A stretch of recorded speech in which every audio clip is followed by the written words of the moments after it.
नमस्कार साथियों, आपका स्वागत है आपके अपने यूट्यूब चैनल में। चलो अब शुरू करते हैं दिन भर की 20 बड़ी खबरें। राजस्थान के कुख्यात गैंगस्टर राजू ठेठ का सीकर के पिपराली रोड पर स्थित घर पर 4 बदमाशों ने घर पर आकर के गोली मार दी। कोचिंग ड्रेस में आए बदमाश घर पर आकर के घंटी बजाकर बाहर बुलाया और फिर गोली चला दी, जिसकी जिम्मेदारी लॉरेंस ग्रुप के रोहितास गोदारा ने ली है, जो कि पुराना मामला आनंद पाल और बलबीर बानोड़ा की हत्या का बदला लिया बता रहा है। जिसके बाद पुलिस ने सभी जगहों पर नाकेबंदी कर दी और जांच में जुटी गई है। राजस्थान में भारत जोड़ो यात्रा प्रवेश करने वाली है, जिसका असर अब उन गांवों और शहरों में दिखने लग गया है जहां से भारत जोड़ो यात्रा गुजरेगी। यात्रा वाले शहरों और गांवों की सड़कें चमका दी गई हैं तथा सभी रास्तों को गड्ढा मुक्त कर दिया गया है तथा रैली के आसपास गांवों में किसानों को 6 घंटे 3 फेज लाइट मिलती थी, अब उन्हें 24 घंटे लाइट दी जा रही है। जिसके बाद किसान भी राहुल गांधी की यात्रा को लेकर खुशी जाहिर कर रहे हैं। सीएम गहलोत ने जेपी नड्डा के नाम बदलने वाले बयान पर पलटवार करते हुए कहा कि योजनाओं के नाम हम नहीं बदल रहे हैं।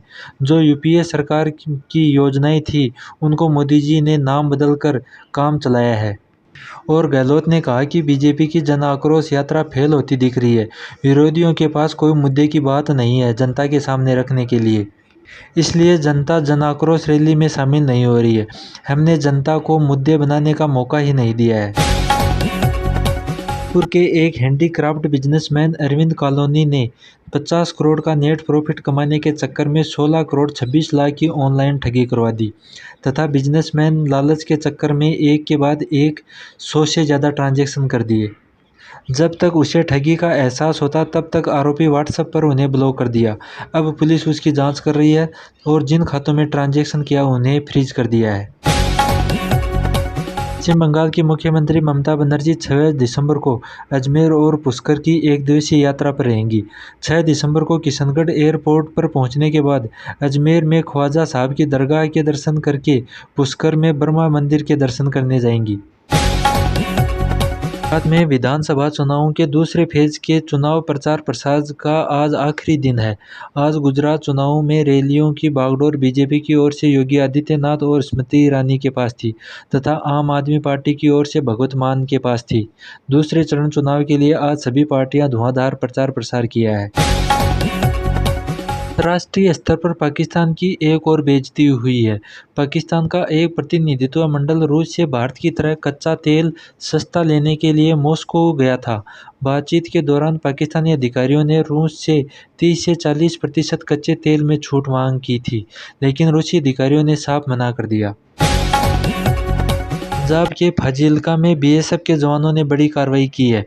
पाकिस्तान की ओर से भेजी गई 7.5 किलो हेरोइन को जब्त की गई है। ये पाकिस्तान की ओर से ड्रोन की सहायता से भारत के बॉर्डर को क्रॉस कर रही थी। भारत जोड़ो यात्रा का आज 87वां दिन है। आज राहुल गांधी ने मोहूदिया से यात्रा शुरू की। एमपी में भारत जोड़ो यात्रा का आज 11वां दिन है। 2 दिन और यात्रा करके एमपी के बाद राजस्थान में भारत जोड़ो यात्रा प्रवेश करेगी, जो कि लगभग 15 दिनों तक राजस्थान से गुजरेगी। दिल्ली के एम्स सर्वर हैकिंग मामले में नया खुलासा हुआ है। अधिकारियों ने पुष्टि की है कि हैकिंग में चीन का हाथ हो सकता है। एम्स के 5 सर्वर हैक किए गए थे। 23 नवंबर को सुबह लैब के कंप्यूटर सेंटरों के मरीज की रिपोर्ट नहीं मिलने की शिकायत आती है।